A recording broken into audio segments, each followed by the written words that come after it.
Shalom. Uh, this is Brother Shiloh, back at it again. Week 3, right? Week 3, weekly reflection.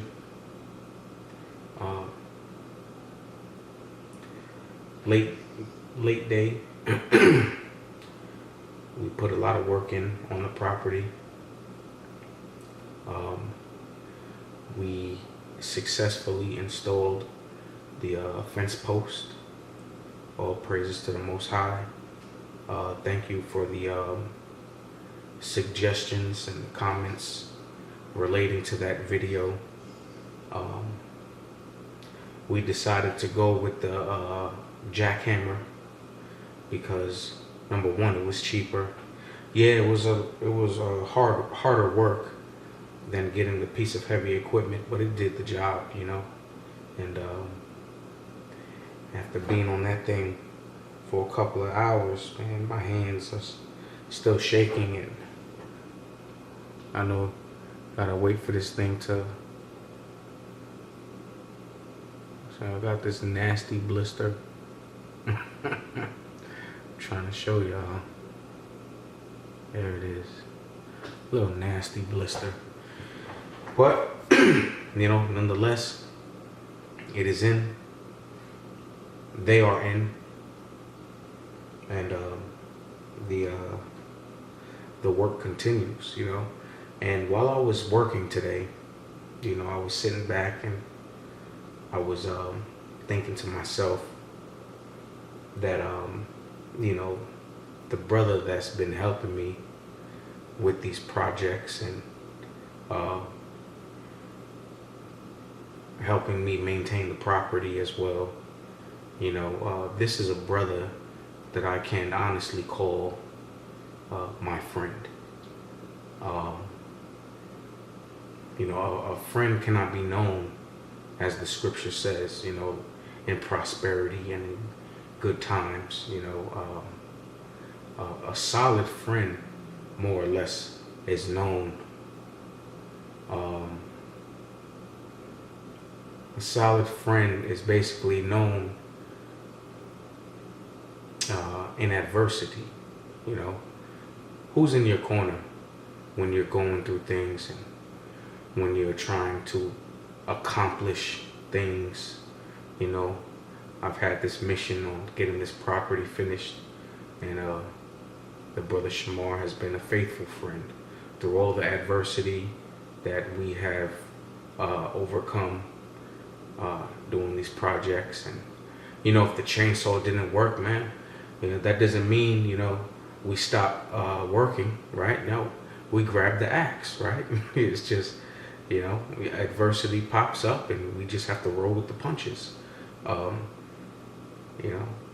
That was a tough day too, right there.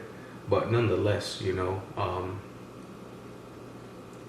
a friend is somebody who's going to stand with you through adversity. A friend, according to the scripture, of course, in Proverbs chapter 27, verse 17, it says, "Iron sharpeneth iron, so a man sharpeneth the countenance of his friend," right? So, a friend is going to be somebody who's going to stand with you through adversity.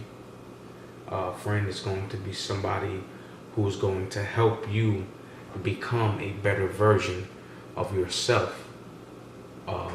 And that's what I feel the brother Shamar is definitely, helping me in. He is far more knowledgeable than I am in carpentry, and it was with his help and, his precise measurements and angles, making sure the wood posts weren't too much this way or that way, and we had the leveler on it, and it's through this knowledge that we were able to make sure everything was good, square, level, balanced, and we get things done. we got things done.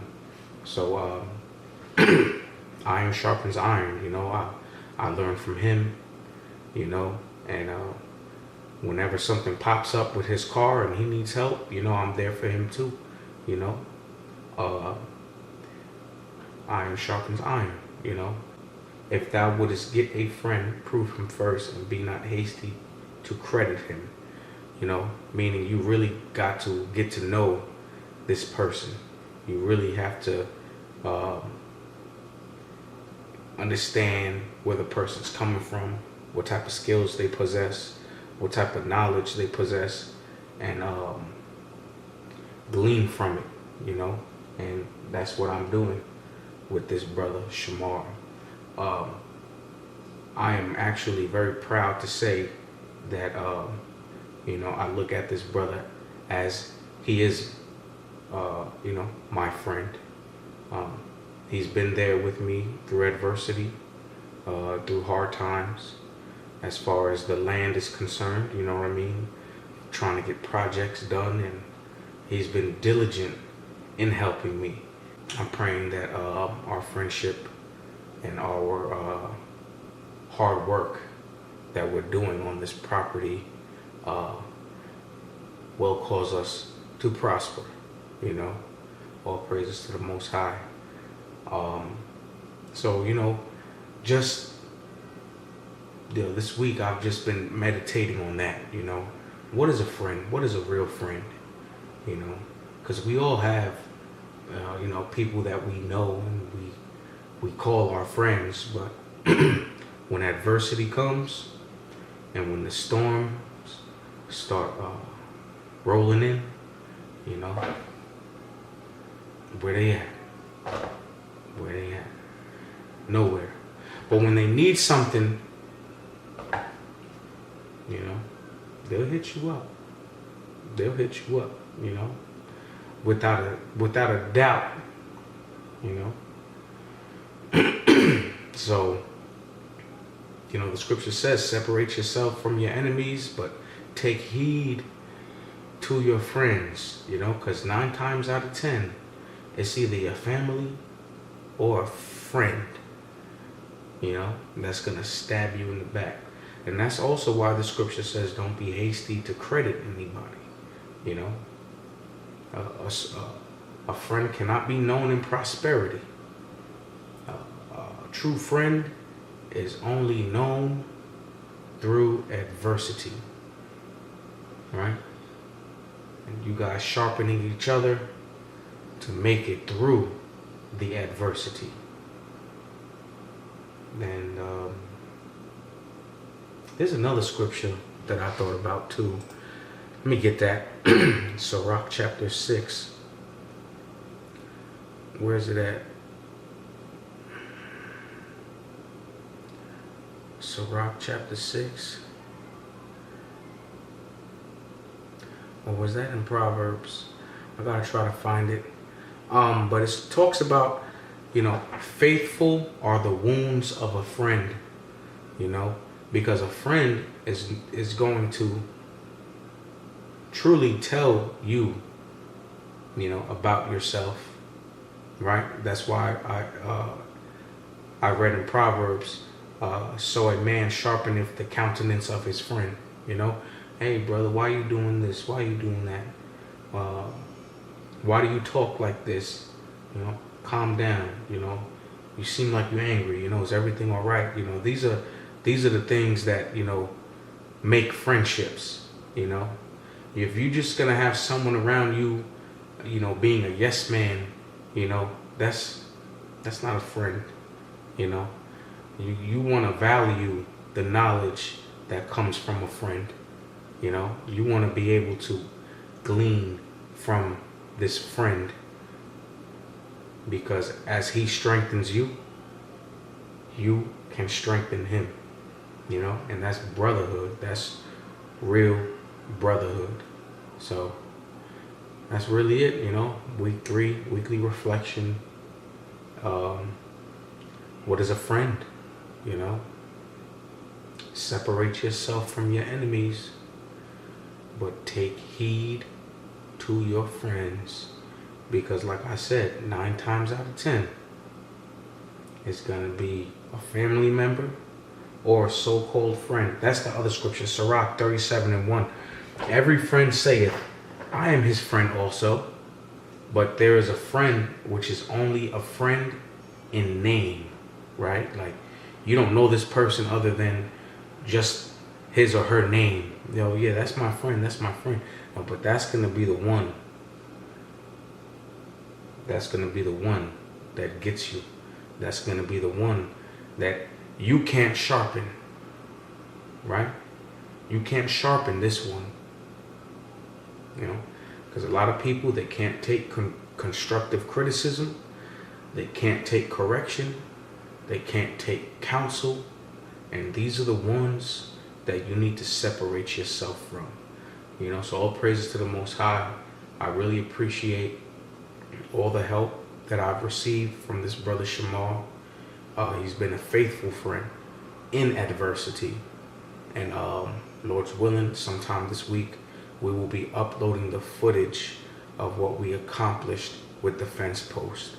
And that's about it, you know. Hey, like, comment, subscribe. Please stay tuned. Stay tuned, because there's a lot more to come. A lot more to come. And I can't wait, because I'm really doing this, you know. I'm really doing this. And I have to sit back and think about it sometimes, because it just shows me how far I've come, you know. I've come from being a felon. I've come from, you know, doing my prison time, being on parole, not knowing what I was going to do with my life, to becoming a husband, a father, a brother in the faith. And I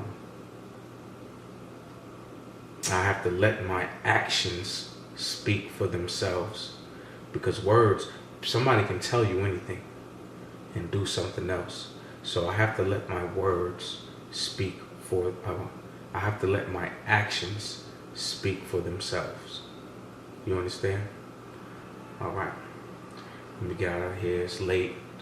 Like, comment, and subscribe. Please like, comment, and subscribe. And I will be uploading some footage of those fence posts. That jackhammer did a number on my hands. Got blisters and all of that. But we got it done. All praises to the Most High. Shalom.